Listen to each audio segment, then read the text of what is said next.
My little brother is a psychopath. I testified against him after what he did to his girlfriend vertical bar Reddit readings. The day my baby brother smiled while showing me a bird he'd poisoned was the day I started wondering if monsters could wear the faces of those we love. I'm Ethan Parker, and behind our normal Nashville home lay a chilling secret no one was prepared to face. While other teens worried about homework and dating, I was desperately trying to stop my little brother Lucas before someone else got hurt before Maya became his next victim. What begins as disturbing childhood behavior spirals into calculated manipulation that tears apart our family and community. This isn't just another true crime story. It's a front-row seat to watching someone you love become someone you fear. How far would you go to expose the truth when everyone, even your own mother, refuses to see it? The day I found a dead cardinal in my 10-year-old brother's pocket was the day I realized something was terribly wrong with Lucas. I was 17 then, living in our modest Nashville home, trying to be the man of the house while Mom worked double shifts at the hospital. Lucas had always been different, quiet, watchful, with those piercing blue eyes that seemed to calculate rather than connect. "Ethan," he'd asked me a week earlier, his voice light with genuine curiosity, "why can't you just lie to get what you want if nobody will ever find out?" I'd laughed it off, too busy with my senior year homework to recognize the red flag waving right in front of me. That cardinal, though I couldn't ignore that. The way he pulled it from his jacket, its once vibrant feathers now stiff and dulled by death. "Look what I made happen," he said, his voice tinged with pride as he explained how he'd mixed rat poison into the birdseed. No remorse, no understanding that he'd extinguished a living creature. Just fascination. My stomach knotted as I looked from the bird to my brother's expectant face, waiting for praise that I couldn't give. I should have told Mom right then. But how could I? She was already drowning in hospital bills, working herself to exhaustion just to keep our lights on. Her eyes carried permanent shadows, her shoulders permanently slumped from the weight of raising us alone after Dad left. Adding one more burden seemed impossible. So I bought books instead: child psychology, behavioral disorders, telling myself I could handle this. I was the big brother, after all. But nothing prepared me for what happened at the community center pool the following month. Nothing in those dog-eared pages explained the look of pure delight on Lucas's face as he held that closet door shut, trapping a kindergartner inside until her screams turned to sobs, until fear made her wet herself. And nothing prepared me for the chill that ran down my spine when he asked, with genuine confusion, "If it's wrong, why does it feel so good?" That pool incident haunted me for weeks afterward.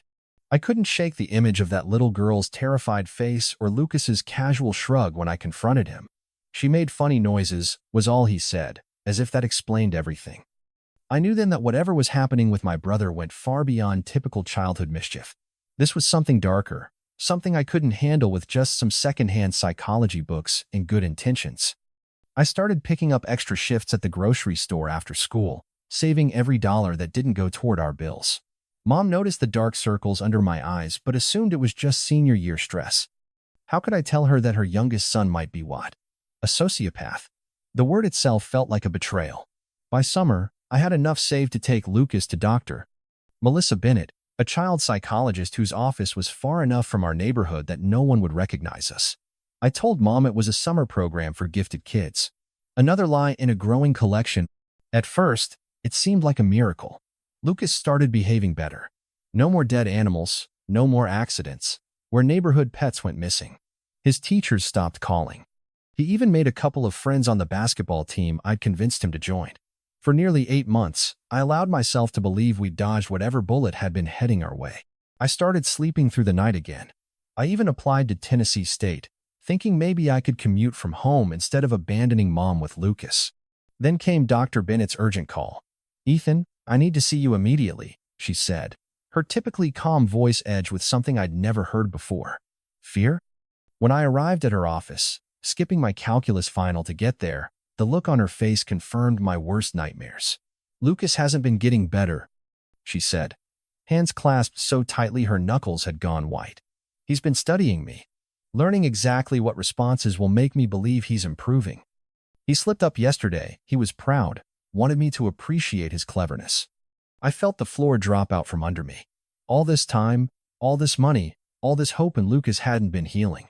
He'd been practicing, perfecting his mask, learning to mimic normalcy while whatever darkness lived inside him grew stronger, more calculated, more dangerous. He's not getting better, Ethan, Dr. Bennett whispered. He's getting smarter. Dr. Bennett's devastating revelation haunted me for weeks.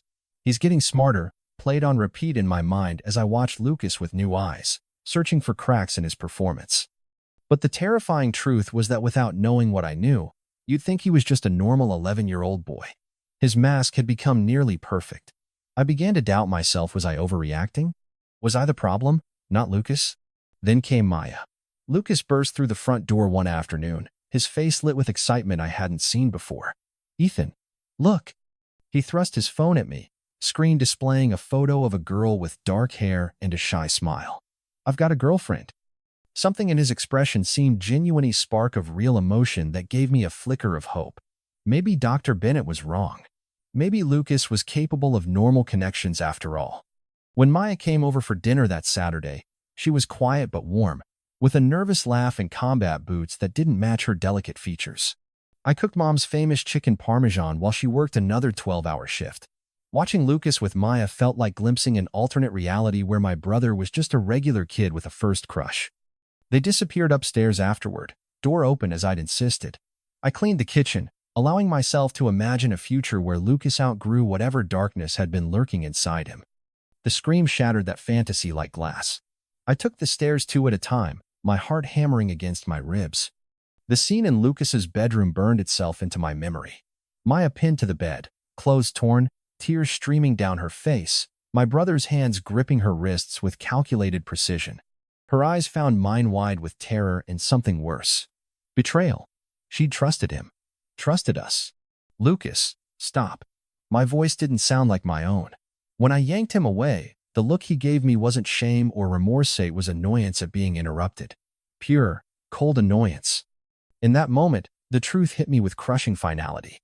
The brother I thought I knew, the brother I'd been desperately trying to save, didn't exist.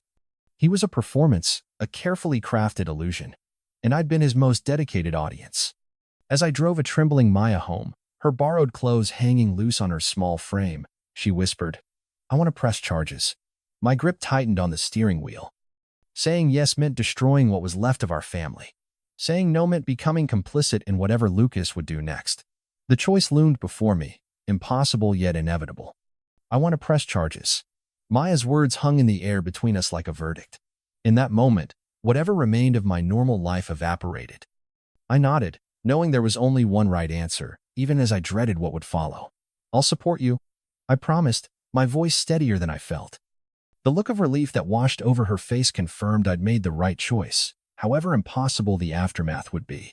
Mom came home from her shift at 2 a.m., exhausted as always, the weight of supporting our family etched into the lines around her eyes. I waited up, sick with anxiety, knowing this conversation would change everything. "Mom," I started, my mouth dry. "There's something I need to tell you about Lucas." As the story spilled out, not just about Maya, but everything: the bird, the pool incident, Dr. Bennett's warning. Sure face transformed. Disbelief hardened into anger, but not at Lucas. At me. "How dare you?" she whispered, her voice trembling. "After everything I've sacrificed for this family, you go behind my back? You accuse your own brother of..." She couldn't even say it. "I'm working 60 hours a week to keep a roof over our heads, and now I have to deal with legal bills because you couldn't handle watching him for a few hours?" Each word landed like a physical blow. She walked away, shoulders slumped in defeat, leaving me alone with the knowledge that I'd just destroyed what little stability our family had left. The next weeks passed in a blur of police interviews and whispered phone calls. Detective Wilson, a woman with kind eyes and a no-nonsense attitude, took Maya's statement in mind. Lucas, meanwhile, moved through our house like nothing had happened, occasionally flashing me that knowing smile when Mom wasn't looking. The divide between us grew into a chasm. Mom barely spoke to me, consumed with finding Lucas a lawyer she couldn't afford. School became its own nightmare. Somehow, Lucas had spread his version of events, that Maya had made it all up for attention, that I was jealous of him, that our family was falling apart because of my lies. Former friends avoided me in the hallways. Someone keyed snitch into my locker door. Lucas's friendsider boys I'd never seen him with before watched me with predatory eyes in the parking lot. One night, I came home to find Mom at the kitchen table, surrounded by bills, legal fees, consultation costs, past due notices. She looked up, her eyes red-rimmed from crying. "I lost my job today," she said flatly. "Too many absences for court dates and meetings." The guilt hit me like a physical blow. This was my fault. All of it. But that night, searching through Lucas's room while he was out with his new friends, I found something that changed everything. A small notebook hidden beneath his mattress, filled with meticulous notes on how to manipulate different people. Mom, use tears. Mention Dad leaving. Act scared. Doctor. B. Pretend progress. Mention feelings. Ask questions about her. And most chillingly, Ethan, his weakness is guilt. Use Mom against him. Staring at those pages, written in my brother's careful handwriting, the last pieces fell into place. This wasn't impulsive behavior or a cry for help. This was calculated, deliberate, and I was the only one who could stop it. I showed the notebook to Detective Wilson the next day. Her face remained professionally neutral, but I caught the flash of concern in her eyes. "This supports what you've been telling us," she said carefully. "And it aligns with what Maya described about his behavior. The DA will want to see this." That evening, I heard Mom crying through the thin walls of our house. The sound tore at me, her whole world was collapsing, and I'd been the one to detonate it. I stood outside her door, my hand raised to knock. But what could I say? That I was sorry for telling the truth? That I wished I could have protected her from it? In the end, I walked away, my own tears falling silently. Sometimes love means making impossible choices and living with the consequences. The following day, Lucas cornered me in the garage. "You think you've won?" he asked, his voice eerily calm for a child his age. "You have no idea what I'm capable of." For the first time, he dropped his mask completely. What I saw in his eyes wasn't anger or fear, it was something colder, something empty yet calculating. A predator assessing its prey. I realized then that I'd never really known my brother at all. The person I'd been trying to save was just a character he played, a role he'd perfected. And now that the performance wasn't working anymore, he'd simply discard it for a new one. The threat in Lucas's eyes that day in the garage still haunted me as we walked into the Davidson County Juvenile Court 3 weeks later. The courthouse loomed over us, all imposing columns and cold stone, a physical manifestation of the weight pressing down on our family. Lucas walked slightly ahead, dressed in the khakis and button-down shirt Mom had carefully ironed that morning, looking every bit the innocent boy the jury would want to believe in. The perfect mask for the perfect performance. Maya and her parents were already seated when we entered, her face pale but determined. Our eyes met briefly across the room, a silent acknowledgement of the battle ahead. Judge Richardson, a stern-faced woman with silver-streaked hair, called the hearing to order with a sharp rap of her gavel. The sound echoed through the hushed courtroom like a gunshot. Lucas's lawyer, Mr. Thompson, presented him as a misunderstood child, a boy dealing with his parents' separation, a victim of his older brother's jealousy and a young girl's need for attention. I watched in horrified fascination as Lucas's eyes welled up on cue, his voice breaking at precisely the right moments. It was a masterclass in manipulation. Looking around the courtroom, I could see people softening toward him, doubt creeping into their expressions. Even Mom, sitting rigid beside me, seemed to be wavering. Then Maya took the stand. Her voice trembled at first but grew stronger as she described what happened that day in Lucas's bedroom. "He changed," she said, her eyes fixed on some middle distance, refusing to look at Lucas. "One minute he was sweet, the next it was like someone else took over. Someone cold." The courtroom fell silent as she continued, her testimony piercing through Lucas's carefully constructed narrative. When it was my turn, I brought not just the story of the assault, but everything: the bird, the pool incident, the therapist's warnings, the notebook. Mr. Thompson tried to paint me as resentful, suggesting I'd fabricated evidence out of some twisted jealousy. But I stayed calm, sticking to the truth, even as Lucas stared at me with eyes that promised retribution. The most damaging testimony came from Dr. Bennett. Her professional assessment cut through the emotional fog of the courtroom.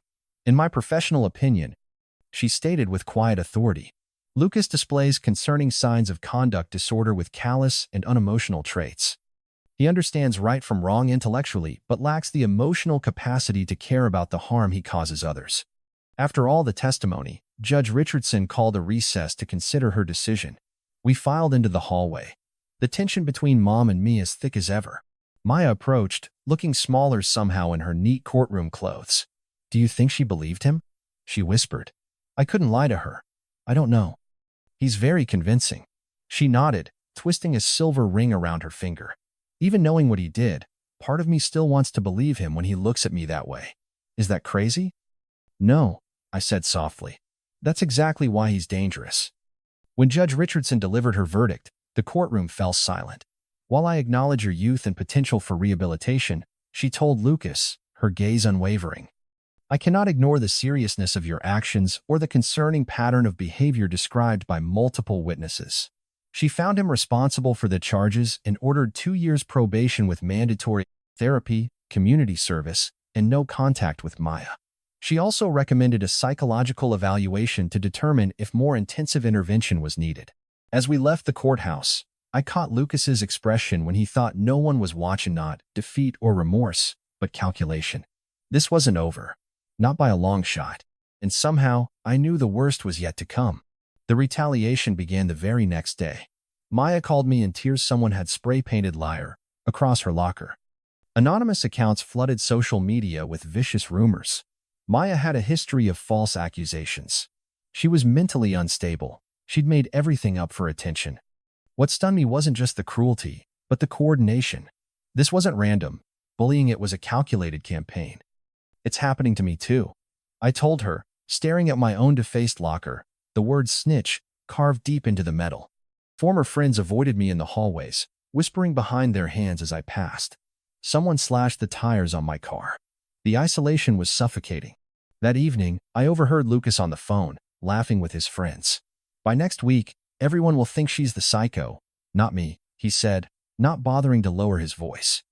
I recorded the conversation through his door, my hands shaking with anger and a strange sort of vindication.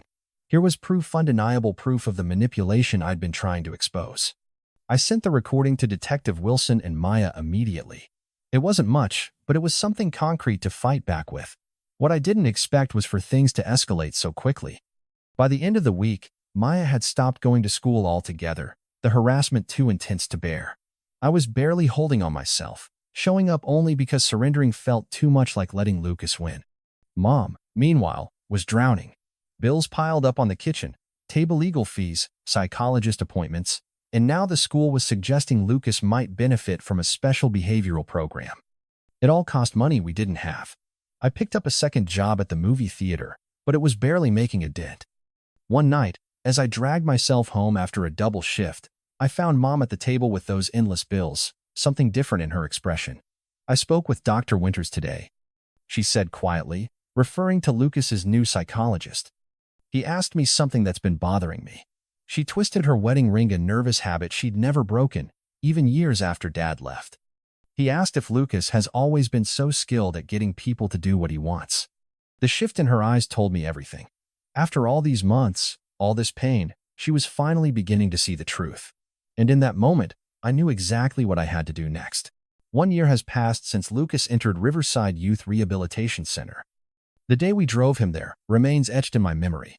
Mom gripping the steering wheel with white knuckles, tears streaming silently down her face. Lucas's whispered threat as we walked to the intake office. This is all your fault, Ethan. I'm going to remember this. Every single day. Life readjusted around his absence. Maya transferred to a private school across town, a fresh start made possible by a victims advocacy group. We still text occasionally, awkward messages filled with things we can't quite say. How do you remain connected to someone who represents both the worst moment of your life and the person who stood beside you when it mattered most? I graduated with barely passing grades and deferred college to work full-time at the grocery store. Someone needed to help with the endless bills, treatment center costs, legal fees, therapy for both Mom and me. Our house, once filled with eggshell silences, gradually filled instead with honest conversations. My visits to Lucas were exercises in doubt. His therapist, Dr. Levine, spoke of remarkable progress, while Lucas performed the perfect rehabilitation story. You know what I've learned here? He once whispered to me when we were alone. People will believe anything if you package it right. For months, I watched him perfect his performance, saying all the right things, showing the appropriate emotions at the appropriate times. I kept my doubts to myself, the coward's path of least resistance.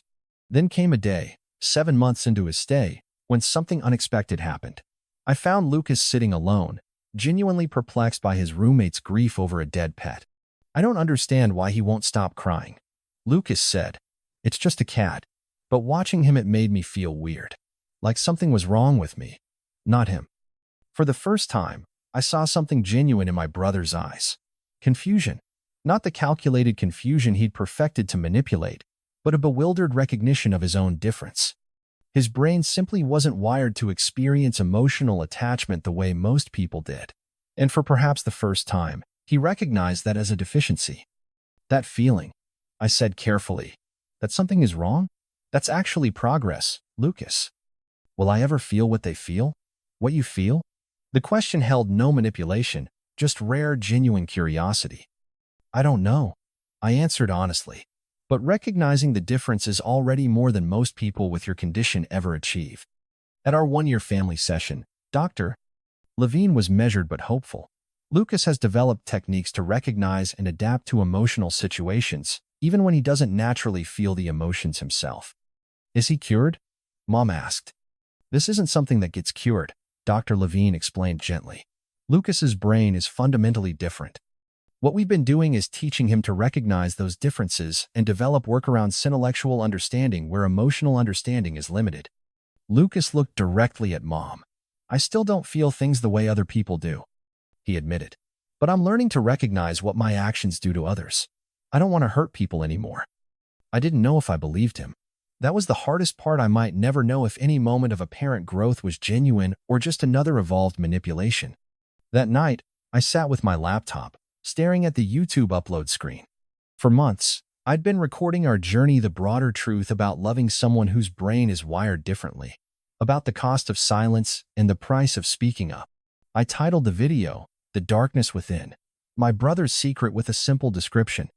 For anyone who's ever had to choose between protecting someone you love and protecting everyone else. As I clicked upload, I knew our story was far from over. Lucas would eventually come home, bringing with him a lifetime of complex challenges. But I had learned something crucial. There are no clean endings to stories like ours. There is only the day-by-day work of rebuilding with the painful wisdom that comes from surviving the unimaginable. And sometimes, that has to be enough. 1 year has passed since Lucas entered residential treatment. I still visit him every week, watching for signs that the therapy is working or signs that he's just getting better at pretending. Mom and I are rebuilding our relationship, one honest conversation at a time. Maya has transferred schools, but we still check in with each other. Some wounds heal slowly, if at all. People often ask me if I regret speaking up, especially considering what it cost our family. The truth is, staying silent would have cost us something far more precious: our humanity. Lucas's story isn't just about psychopathy, it's about the quiet courage required to name the darkness when everyone else is desperate to look away. I've learned that sometimes love means making the hardest choice possible. That truth, however painful, is ultimately less destructive than the most comforting lie. And most importantly, that we're never as alone in our struggles as we believe we are. If you're carrying a secret that's becoming too heavy to bear, remember, speaking up isn't betrayal, it's often the most profound act of love possible. Sometimes saving someone means first stopping them from hurting others, even when that someone is family. If this story resonated with you, please hit that like button and subscribe to hear more stories of ordinary people facing extraordinary challenges. Your comments matter to me. Share your thoughts below or your own experiences with difficult family situations. Every story shared reminds someone else they're not alone in their struggle. And trust me, that connection can make all the difference in the darkest moments. Stay strong, stay honest, and I'll see you in the next video.